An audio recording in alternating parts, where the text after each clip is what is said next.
Robin and Nick, who are going to talk about how it's different for boys.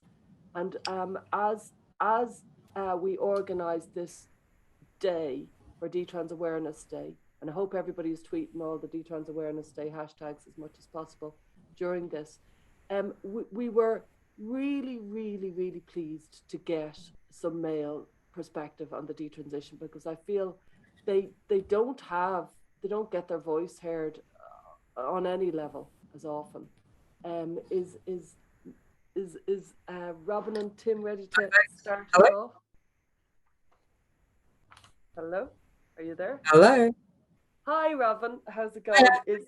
Is You will know, I call him Limpida, or will I say Nick? Yeah, hi. How Sorry. are you? How's it going? So, what do you Doing want to pretty good. How are start you? off with? I was about to mention this segment is called Different for Boys, but after listening to people like Ali and Laura, I'm not so sure. Well, maybe we'll find out. Yeah. Go on. What were the similarities you saw? Well, a lot of what Ali was talking about with autism really resonated with me, and with trauma. We'll get into some reasons why we transitioned in our talk, but yeah, those definitely resonated with me. And what about yourself? Will I call you Limpida, or what will I call you? Yeah, Limpida works. Okay. No, it's that Ali's talk specifically was really uh, uh not illuminating, because I had the same theory, but it really, I mean, illuminating, yeah, because it sheds light on the fact that a lot of this is just autism for a lot of people, including myself. One of the big ways was she mentioned having grown up in a very masculine environment, and like emulating the men around her because they were in her life and she was close to them, and that was what it was like with the women in my life and my family and my friends and stuff. So, you know, very, very similar in that respect. Um, I think we should talk about how long we were trans and how long we've been detransitioned as Yeah. like a starting point. So I'm 24. I just turned 24. You know what? Nick or Limpida, isn't it funny how we're both on this panel? We were born within 2 weeks of each other. That's Oh just kind yeah, of weird. that's weird as hell. um, in the same year, same month. But yeah, I'm 24 and I started socially transitioning in 2016. Wait, no, 2014. 2016 is when I started hormones. Sorry.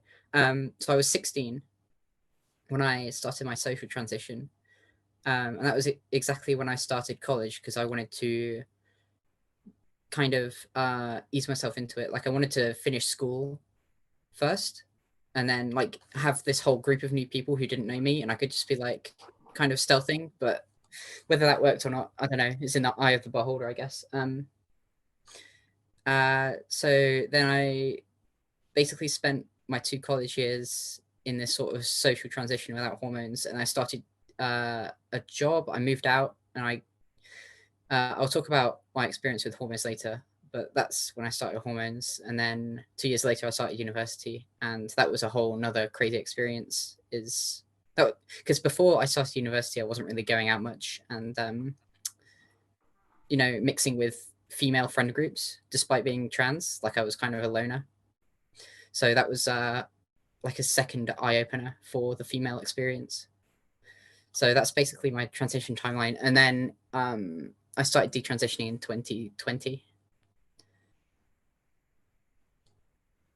And And what about, And you? Go on, Limpida. Yeah. no, Robin had something. no, I was just gonna usher you in to talk Okay, about your cool. timeline. Yeah, sorry guys, I'm super awkward with this. But so I'm same age as Robin, 24.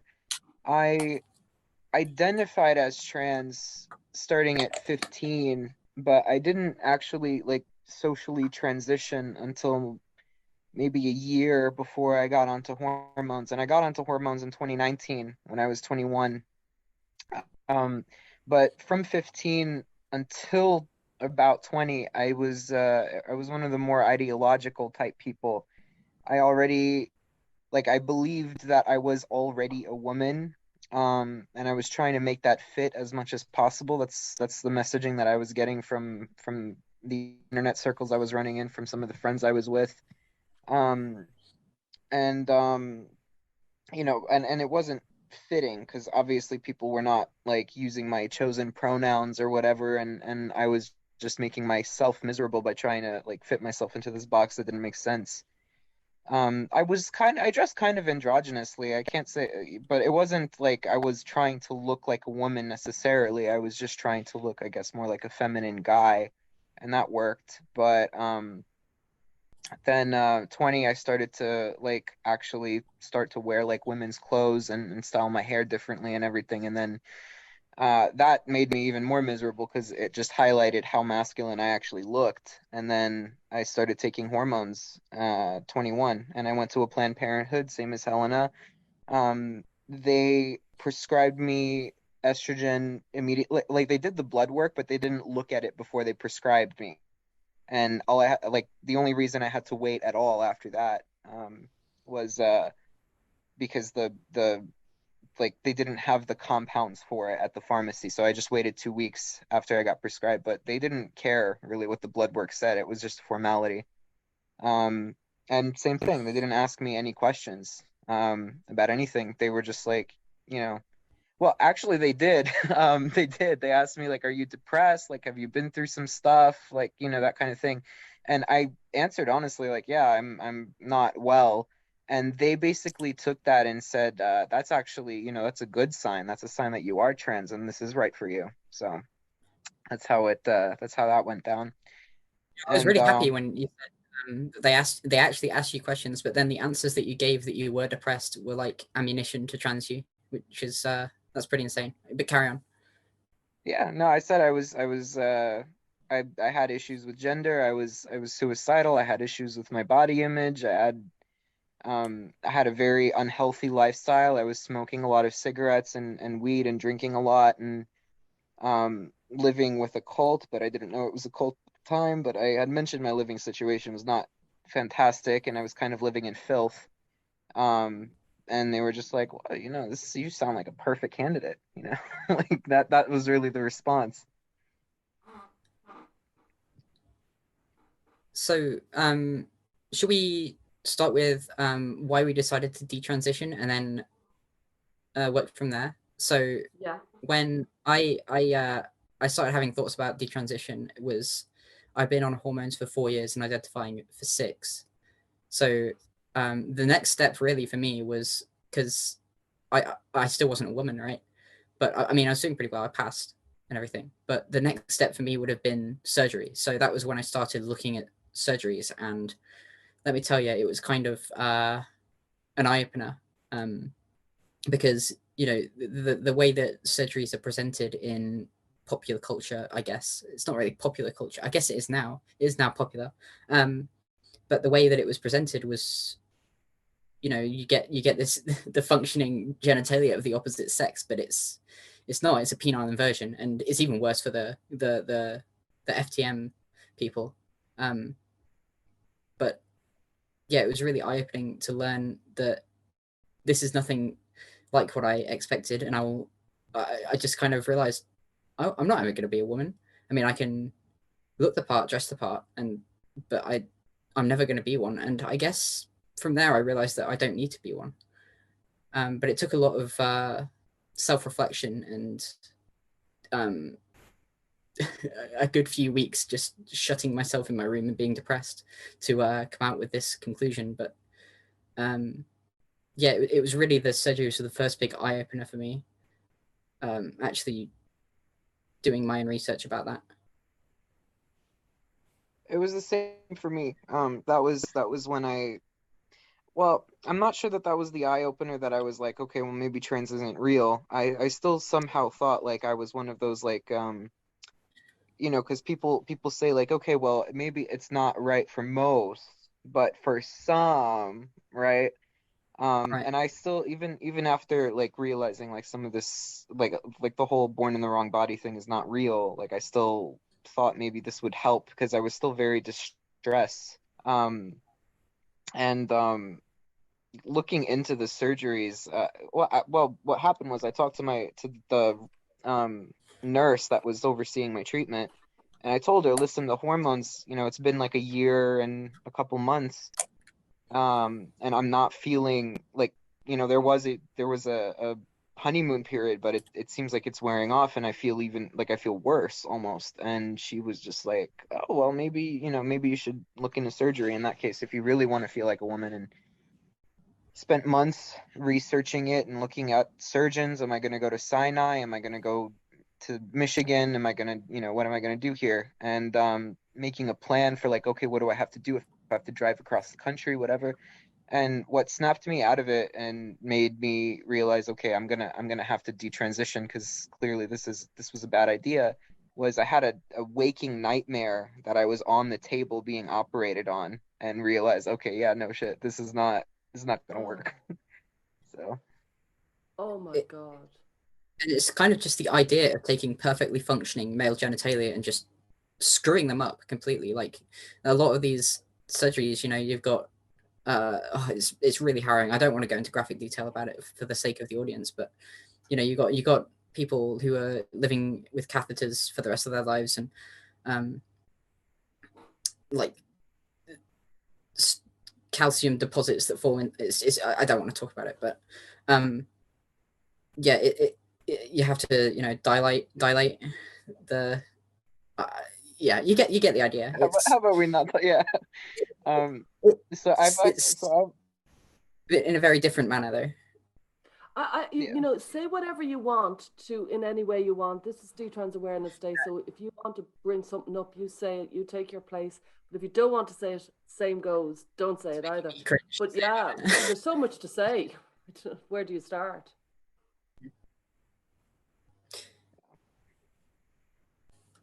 Limpido.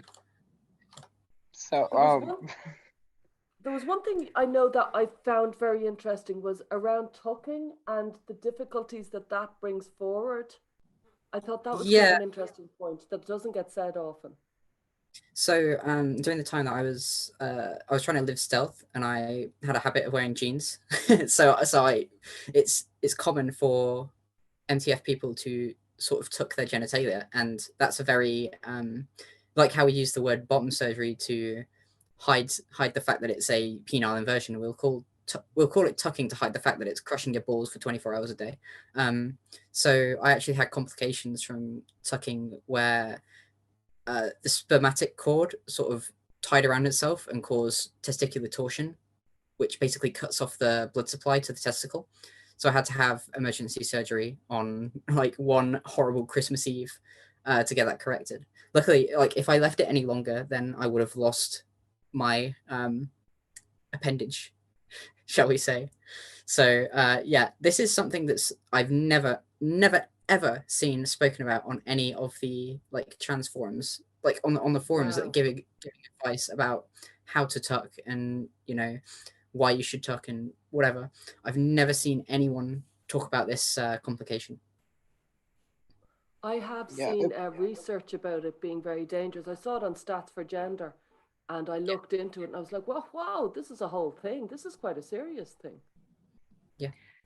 I had so it's kind of hard for me to tell at this point whether it was the medications or whether it was because I was tucking all the time, but I had for a time like very, very painful erections and creeping erectile dysfunction. But by painful I mean like the way I would describe it is like a knife like in your genitals, like genuinely like burning hot, painful. And it is not, it could have been either or, only because when your genitals are in that sort of like super constrained environment, and it's like really warm down there too, that's a very unnatural position for them to be in.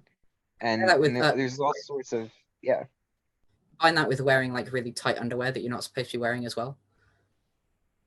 Yeah. Like a lot of trans males will do. Yeah, But carry on. exactly. It could also have been the drugs I was on. It could have been either or, but it like certainly both does not help. Yeah. That's the reality of What it. about the process of coming on the drugs, on the estrogen and off the estrogen? Did you notice much differences in your? I hear a lot about in your personality, and because we know a lot about testosterone, we really don't know very much about estrogen.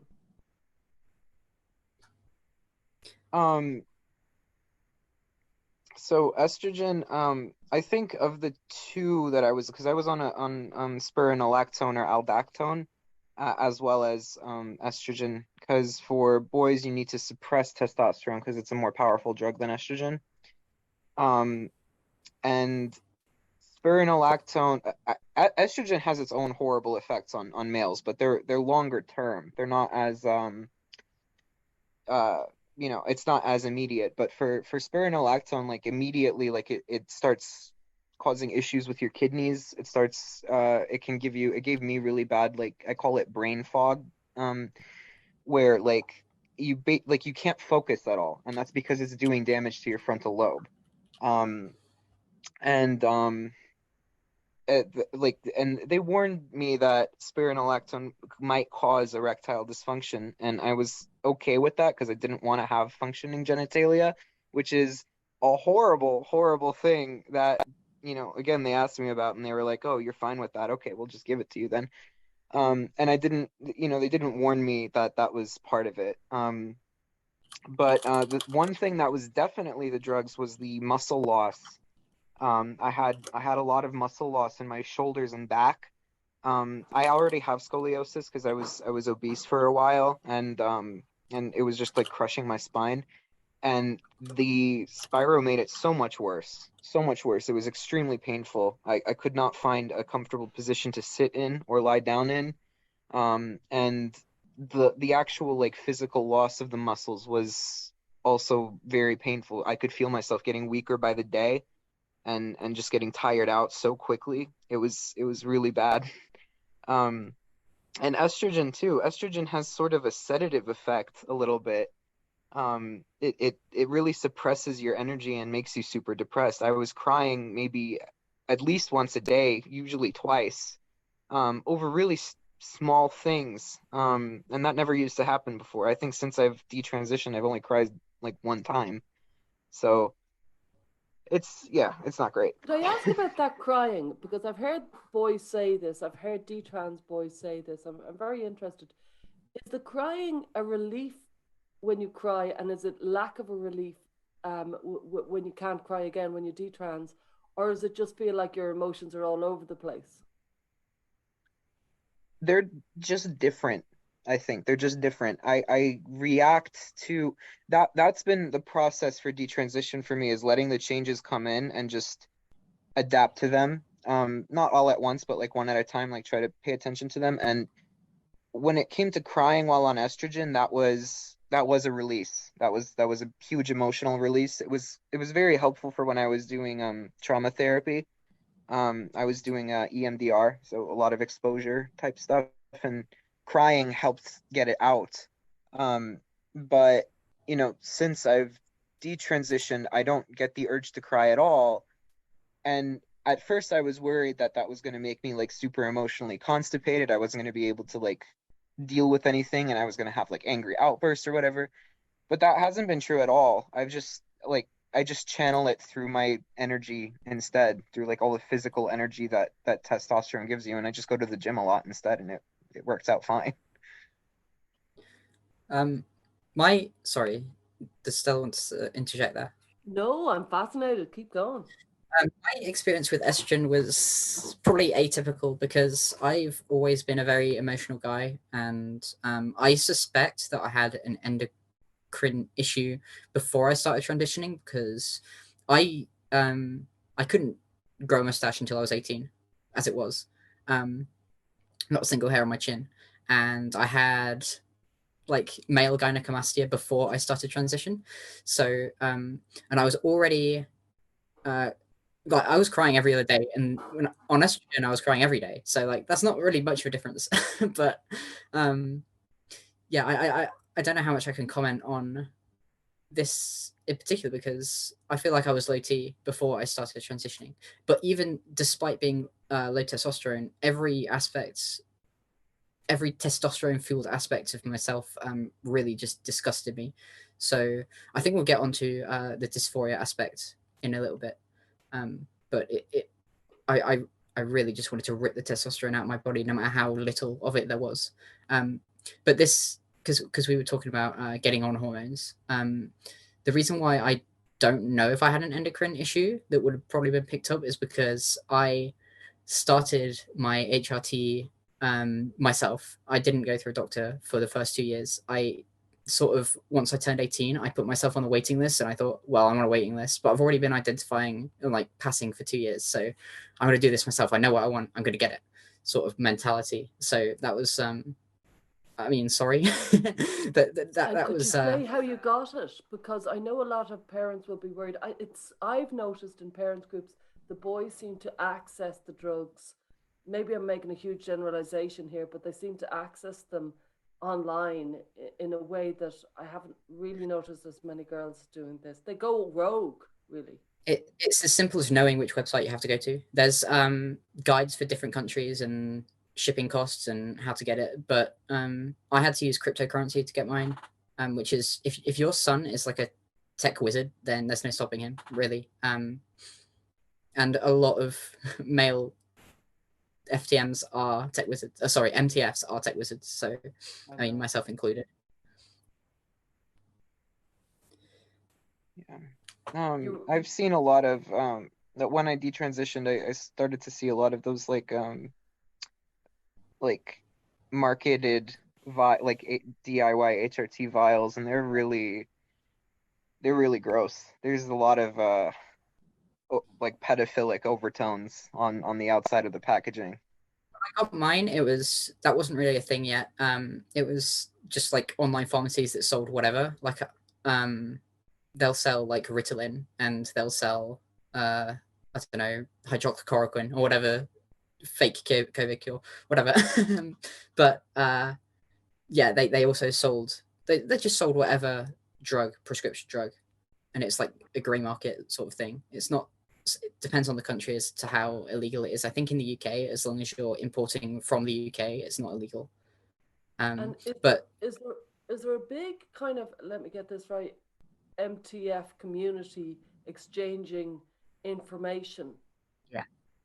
Yeah, so I mean, it's as simple as going on Reddit or 4chan and just typing in how do I get HRT, and you'll get just a list of websites, all the information you could possibly ever want, how to buy cryptocurrency, which, put in your location, it will tell you which pharmacy is the best for you, you know, like infographics and interactive websites and wikis that tell you all about it.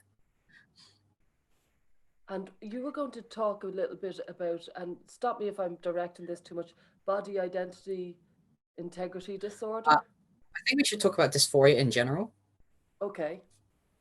What do you think, Limpida? Yeah, go right ahead. You have your theory you wanted to put out there.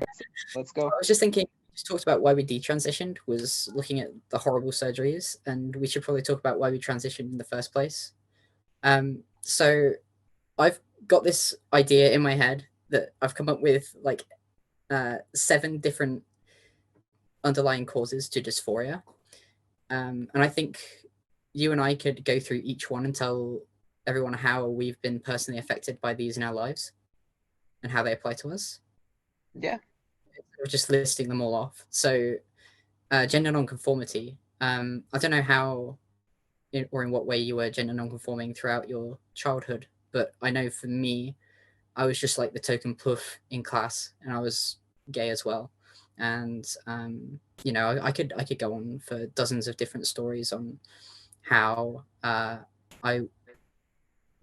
how bad it was, but and how when I went online and I was trying to get help from other people who were in the same position as me, like gay femboys, for lack of a better word, online. Like I went on 4chan, and at this exact same time as I was going there for support, the whole trans thing was blowing up, and everyone was convincing each other, oh, it's better if we just transition. So that's how like a gender non-conforming person is going to be gaslit into thinking that transition is the solution for them. For me, I was just really sensitive owing to the autism. I had sensory problems that people just thought like, oh, well, this is just, you're just being a little pussy. And I was at the bottom of the male hierarchy at school because of that. And so I'm not sure that I was like non-conforming in the way that a gay boy would be, but I wasn't able to stick to the social rules generally. Um, and I was a little weird and a little slow socially. I was really like, academically, I was really uh, you know, above and beyond, but as far as like when it came to interacting with kids, it just didn't go well, so. Yeah. I was very obviously gender non-conforming, and I'm also 5 feet tall, so that's like a really big factor in my opinion. Is that short guys really don't see the end of it. And like my first nickname at school was midget, and then they realized that I'm also gay and feminine. So that was a field day. That was open season, really. But yeah, I must have given off gay vibes because everybody thought I was gay in high school, and then like in college, a bunch of gay guys started hitting on me and everything. So I must have somehow been giving that off, but I don't fully know how. Yeah. yeah. So this leads us straight into my second point, which is internalized homophobia, which I feel like we've already covered, sort of. But yeah, I guess I didn't really grow up in a homophobic household, so like I wasn't really ashamed to be gay, but I was sort of gaslit into thinking that transition was the better road for me. I was ashamed Internalized. of being straight. Oh, sorry. Yeah, Oh yeah, that's a different kind of worms, yeah, in my two opinion. different things. Should we go on to internalized misandry? That's a hot topic That's the big one. because it's pretty trendy to talk about how toxic men are, and then you get a gender non-conforming male who really doesn't want to be toxic. Like, for example, they made me play rugby when I was at school, and I hated it so much that I pretended that I didn't know how to read so that I could get extra reading classes during the time that I had PE, and that's not a joke. But like, it's the stereotype that men are toxic, and so we get made fun of for being soft and feminine, and then we get made fun of for being like masculine and toxic. I there's really no escape for boys nowadays, in my opinion, no Yeah, matter which there's way. yeah, and for me, I just recently posted my whole. I'm sure a lot of people here have seen it or read it. I posted a big long Substack um about my time on Tumblr and being exposed to radical Tumblr feminism. And yeah, that was a big you couldn't be like just it was essentially just like being attracted to women at all as a man was misogynistic generally. Like if you showed any sort of attraction towards a woman, if you were at all interested in women, um if you I mean even just existing as a male on the site was very difficult. But to be a straight man especially was really bad. And if you tried to argue with anybody about, oh well, that's not really misogyny, that's just like it's just something boys do sometimes, like manspreading for instance, like all that kind of thing, or mansplaining, like just trying to point out like, okay, well, sometimes this just happens. It's not necessarily misogynistic every time a man tries to explain something. Um, then yeah, you get people jumping down your throat and telling you all kinds of things. And there were a number of people on Tumblr, and I found this out later after I started dipping my toe into Twitter around this whole issue. Um, there were a lot of feminists that were very pro transitioning males or pro feminizing males because they it blunts the edges, right? It makes you less it's basically just like castration. And it is castration, but it's like that's why they want to do it basically, is because it's Yeah, because it makes you less of a man essentially, and that's the main thing that they don't want. But yeah, and I had kind of been absorbing some of that early on because my mom was a big feminist growing up, and kind of had my dad wrapped around her little finger for a long time. So I didn't get to see very many strong male role models. I mean, my dad was a pretty good role model generally, but as far as like, what a masculine man is supposed to do and how he's supposed to carry himself and everything, I didn't get to see that, and a lot of that got called misogynistic generally. So I didn't have you know, I wasn't able to be happy with being a man because I was told it was the worst thing in the world. And what Robin said about getting rid of the testosterone in you, like that's exactly how I felt. I really felt like I was exercising a demon. So Yeah, I really wanted to escape from manhood with like all of the pressure that was being put on me, because I was so clearly not anything that I was being described, but that was being prescribed to me. But I sort of internalized it, and I thought, yeah, maybe I am a mansplaining, manspreading, misogynistic asshole. But I've never thrown a punch in my life. Well, I could hurt a fly. Watch out. Um, um, but like it just didn't resonate with me. But I guess I just really wanted to escape all of it, and I was sold this transition idea, and yeah. Did I ask, did grooming play a part? Because I often hear talk about grooming. Yeah. So with some of the points we're going to bring up in a moment, that go into gender dysphoria, you might think, well, how can someone groom you into having a traumatic experience, or how can someone groom you into being autistic or having OCD? But the grooming is really getting groomed into believing that these things, the solution to these things is transition, and that you would be better off transitioning than dealing with these issues in isolation. yeah. In my opinion. One last thing I want to bring up about the internalized misandry, which is specific to the straight boys. I had a lot of what I guess I'll term rape anxiety, in that I was in a long-term relationship with a woman who identified as a lesbian, but I'm pretty sure is bisexual because she was with me for so long. And like we had sex, and it was consensual, but I was, because of what I was looking at and because of what, like, what she was retweeting, what a lot of her friends were reblogging rather on Tumblr, like I got the idea in my head almost every time that we had sex that I was freaking out, like, did I just rape her? Did I just do this? Like, am I that guy? And not every time, but almost every time, she kind of had to calm me down after that. And she was like, no, no, you're not, that didn't happen. You're just, freaking out. But that didn't go away. That never went away.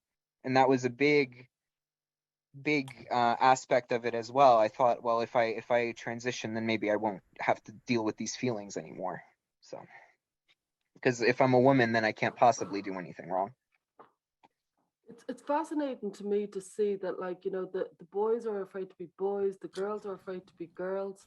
It feels like I know Carol said earlier, like, society is sick for lesbians. It just feels like it's an extraordinarily bad reflection on what it's like to grow up at the moment. That this is a generation, it's just incredibly dark and difficult for you.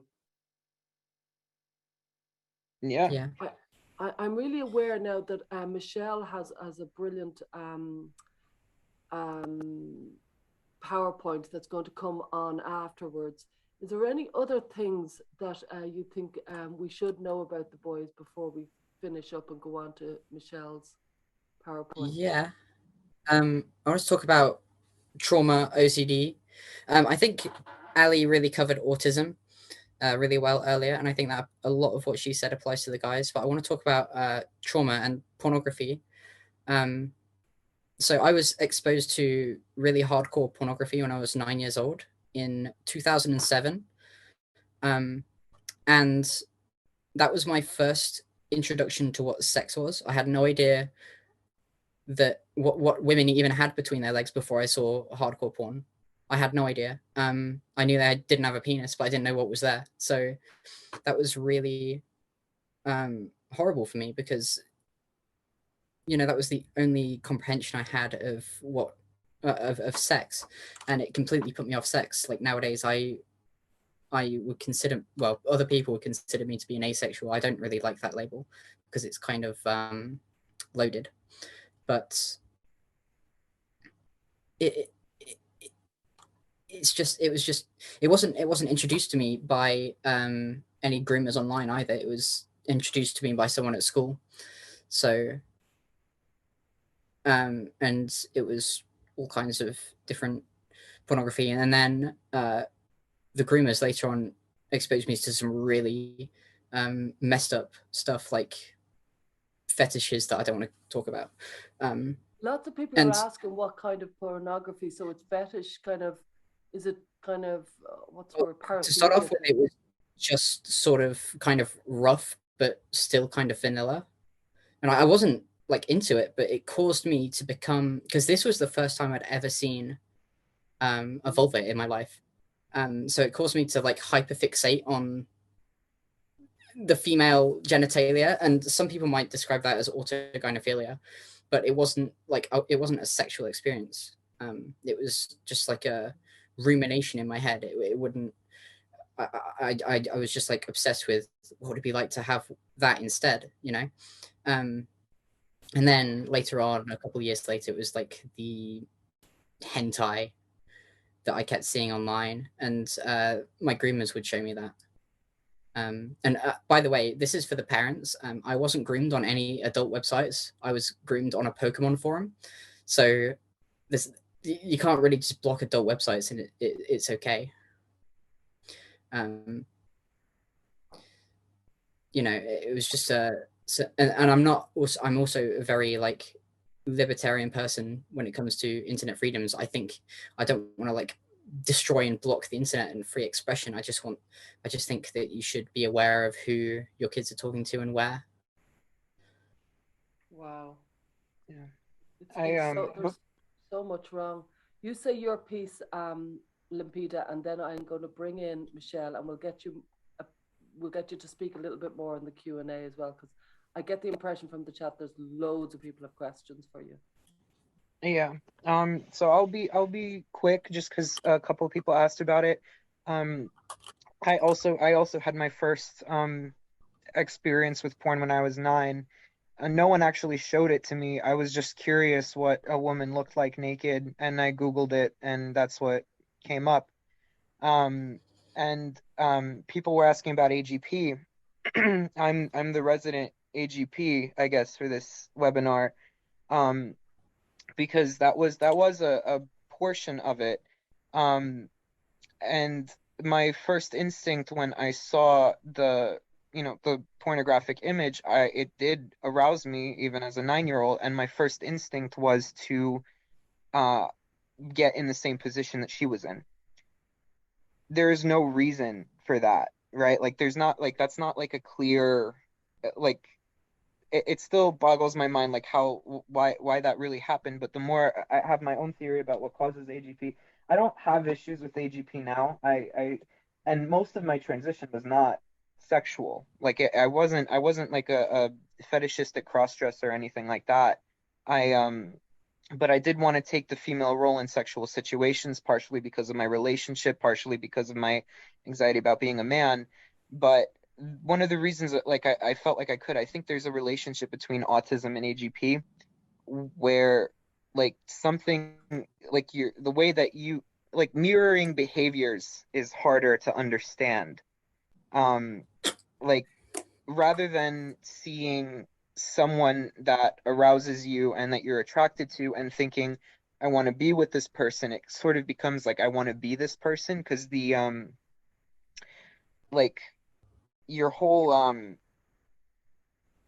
you kind of you have issues with ego formation. There's less of a boundary between yourself and the rest of the world because of how like how much information you take in at once, right? And yeah, and that's just that's all I really have to say about it. That's sort of how it went down. I know, and the other thing, okay, the last thing I want to mention is that a lot of feminists who talk about this issue really demonize anybody that has AGP at all. Um, and it's hard, like obviously like the really craven perverts out there, and there are a lot of them that are trans, that do groom other people, that do like all kinds of weird sexual shit in public. Like the thing is, like when it comes to like the teenage boys that are going through this, a lot of them sort of aren't, they're not doing it for that reason, right? They're not doing it because they're trying to get off necessarily. Some of them might be, but that's not like at the core of the problem. And I don't think that's even at the core of the problem for some of the adults either. I think it just coupled with like having a mental breakdown and like a total some event that dissolves everything you knew about yourself, and all of a sudden you feel like you have to do something crazy about it. That's how I seem to. That's how I think about it. So, yeah. Thank you. I think we're going to have to hear a lot more from both of you. No more than Ali, it feels like you're very important voices that you have so much to say and so much to get out there, so much information that nobody seems to know about. I to be honest, I think porn is really, really part of the kind of the list of issues that is impacting this group of people, of young people. It's just awful. It's just awful how much shame so many young people have in their sexually developing body. It feels like there's something really gone askew.